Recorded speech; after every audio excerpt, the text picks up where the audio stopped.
You are now listening to the Daughter to Daughter podcast with your host, Shaniqua King, where we heal from trauma in the presence of God. Join me as we embark on a healing journey that encompasses the spiritual, mental, and emotional work necessary to overcome past trauma in the presence of our Father, learning to lay it down at His feet and in turn receive restoration, wholeness, and healing. When you know whose you are, you know who you are, and you know what you have.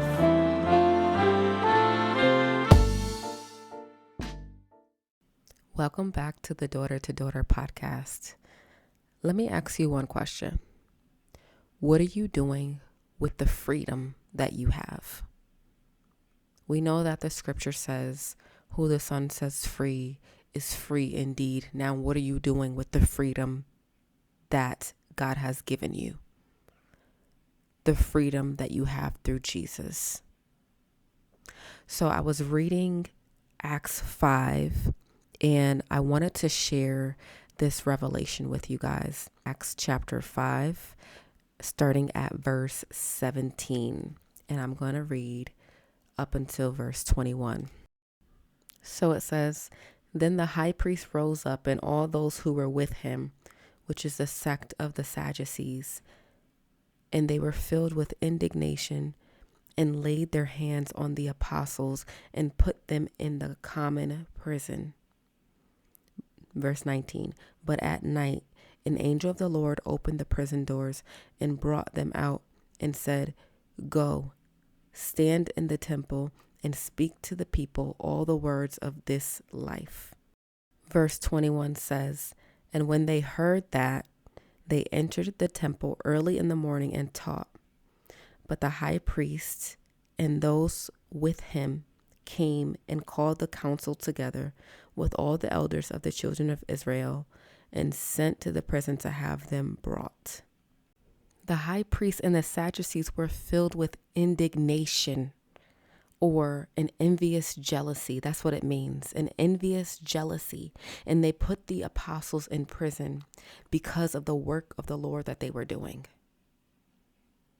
Verse 19, But at night, an angel of the Lord opened up the prison doors and brought them out. So what does that mean? It means that God is not limited by what limits us. It means that God is not limited by man-made barriers. It also means that there was purpose attached to their freedom.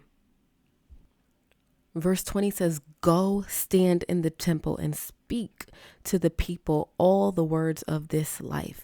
Go. That's an action word. It means something was required of them. They weren't set free just to be free.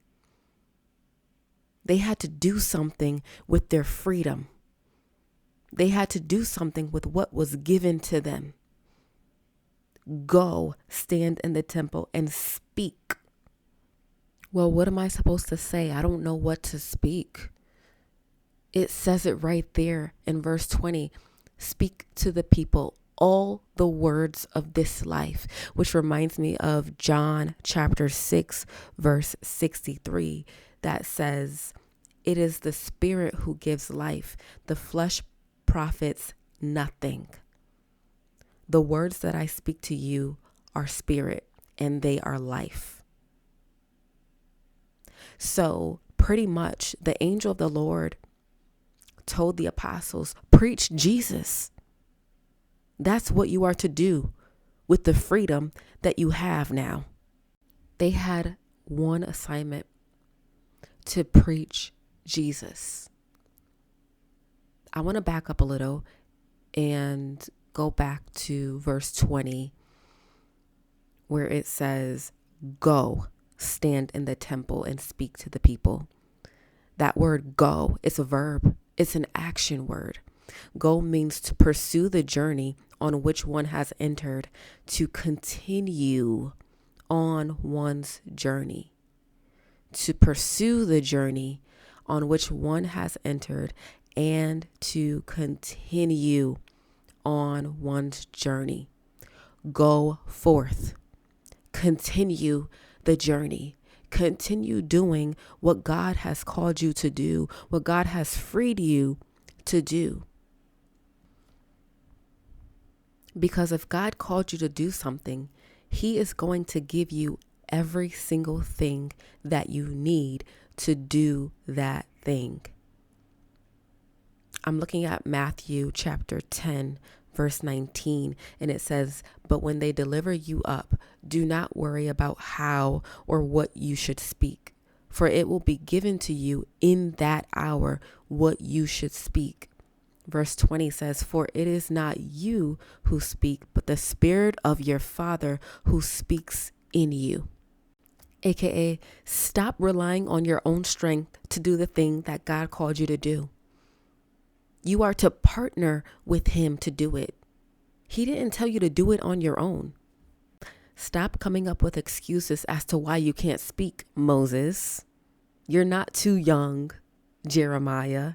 Do what God told you to do. Say what God told you to say. Go where God has told you to go.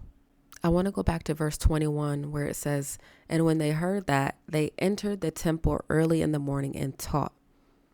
Heard. When they heard that word heard, it means to attend to consider, to understand and perceive.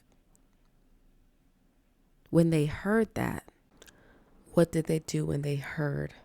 They entered the temple early in the morning and taught. That was the action that they took. They not only heard the instruction, they heeded it. And of course, the high priest in them came looking for the apostles and said, "Didn't I say you can't do this? Didn't we command you not to teach in this name?" And Peter and them responded by saying, this was verse 29, they said, "We ought to obey God rather than man." And this reminds me of what Paul said in Galatians 1 verse 10, which says, "For do I now persuade men or God? Do I seek to please men? For if I still pleased men, I would not be a bondservant of Christ." Y'all know I'm going to look up a definition. The definition of please, it says to accommodate oneself to the opinions, the desires, and the interests of others. To accommodate oneself to the opinions, desires, and interests of others.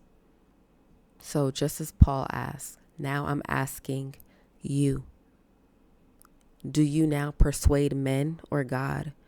Do you seek to please men? We ought to have a disposition of pleasing God over man.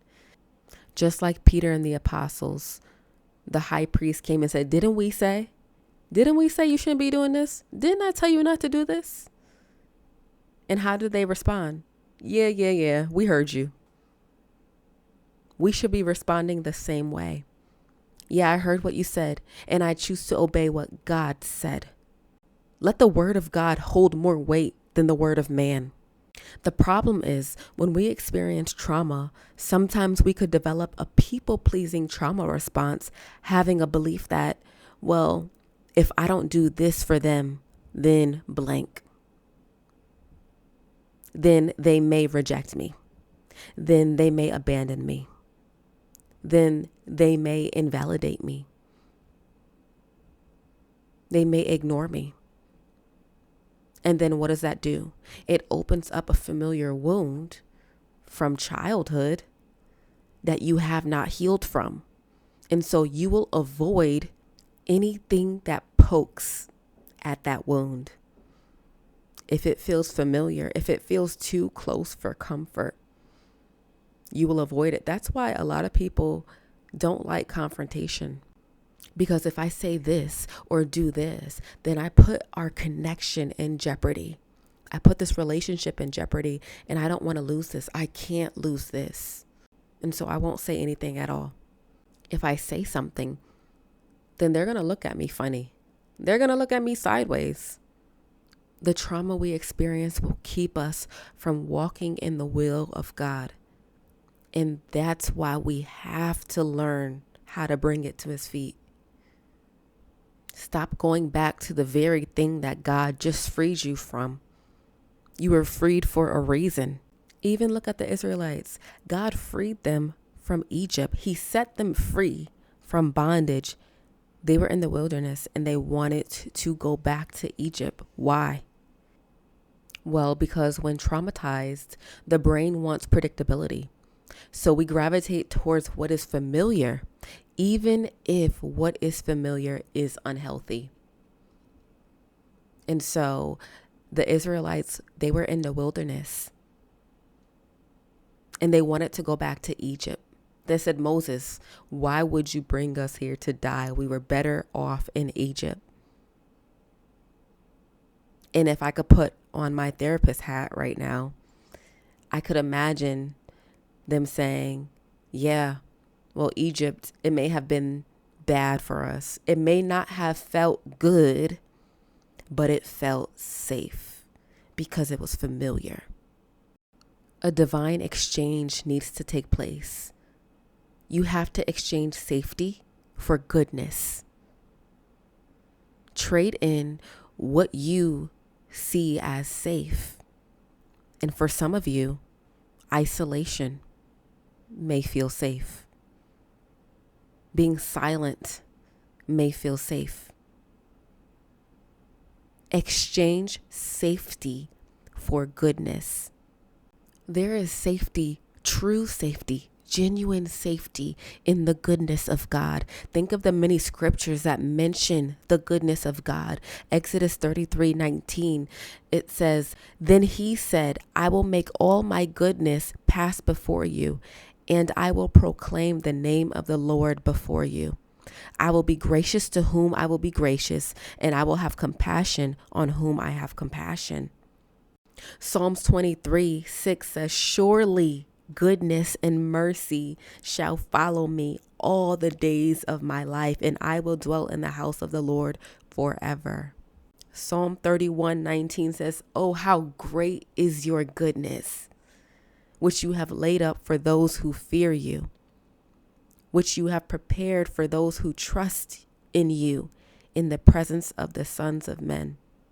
Sometimes we have to give up our idea of safety in order to experience healing. Preoccupation with safety will keep us out of relationship and away from healing because our brain's safety system is corrupted by trauma that tells us connection isn't safe. And so our trauma flips the script by telling us that what can hurt us is safe and what will heal us is unsafe. And so in the case of the Israelites, what can hurt us, Egypt, is safe. And what can heal us, the promised land, is unsafe according to trauma. With Peter and the apostles, what can hurt us, remaining in prison, is safe. And what can heal us, being freed to preach the gospel, being freed to go out to the temple and preach life, preach Jesus, is unsafe. And so I don't know what it is for you, but I want you to ask yourself, what is the thing that is keeping me from walking in the freedom that God gave me? What is the thing that is keeping me from experiencing the freedom and going forth into what God has called me to do? I want you to reflect on that and maybe even journal about it. And most importantly, take it to the Lord in prayer and ask God to reveal it to you. God, what is the thing that's keeping me from moving forward in the freedom you've given me? What is it that's keeping me stuck in what was, leaving me unable to be present in what is, and also unable to move forward into what will be? We are no longer willingly remaining in chains, in bondage, when there is freedom available to us, when some of us are standing in the midst of freedom. Our minds are still bound. Our minds are still in chains. Our hearts are still in chains. It's time to walk into the fullness of the freedom allotted to us through Jesus. So that is all I have for today's episode.